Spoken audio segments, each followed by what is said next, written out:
ఆడపిల్లలకు కరాటేలు అవసరమా, ఆడపిల్లలకు కుంగులు అవసరమా అని అడుగుతున్నారు కొంతమంది మేధావులు. ఇప్పుడు ఆడపిల్ల కరాటే నేర్చుకుంటే పాపమా ఏంది? ఆడపిల్ల ఆత్మరక్షణ విద్య నేర్చుకుంటే పాపమా? రేపు పొద్దున ఎవడో మృగం వస్తాడు, ఎక్కడ తన్నాలో అక్కడ తన్నేసి వెళ్ళిపోద్ది. సో అలాగా నేర్చుకొని తప్పే ఉంది, అది పాపం ఏంటి? ఇలాంటి వాళ్ళు చాలా మంది ఉన్నారు. అర్రే మనకెందుకండి, మనం ఎలా నేర్చుకోవాలండి? ఇది వరకైతే ఆడపిల్లల్ని ఆటలు కూడా ఆడినిచ్చేవాళ్ళు కాదు మన పూర్వం.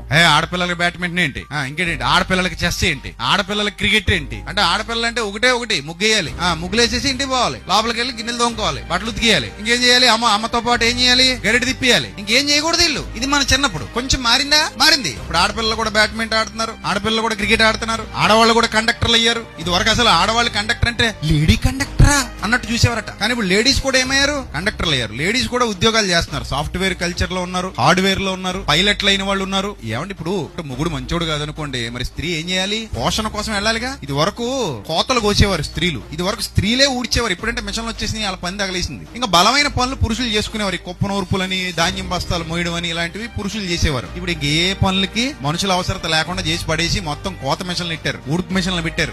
ఇంక మందు కొట్టడానికి కూడా డ్రోన్లతో మందు కొట్టేస్తుంది, డ్రోన్ మిషన్లు వచ్చేస్తున్నాయి. ఇంక ఈ టెక్నాలజీ అంతా పెరిగేది ఎందుకంటే మనం పొట్టకొట్టడానికి అంతే. సో ఏదేమైనప్పటికీ పూర్వానికి ఇప్పటికీ తేడాలు వచ్చినాయా రాలేదా? వచ్చినాయి. కాబట్టి మనం కాలం మారుతున్న కొలది చైతన్యవంతులం కావాలి. ప్రతిదీ భూతద్దంలో చూసి మనకు నచ్చినట్టుగా చెప్పేసి వాళ్ళని ఇబ్బందులకు గురి చేయకూడదు.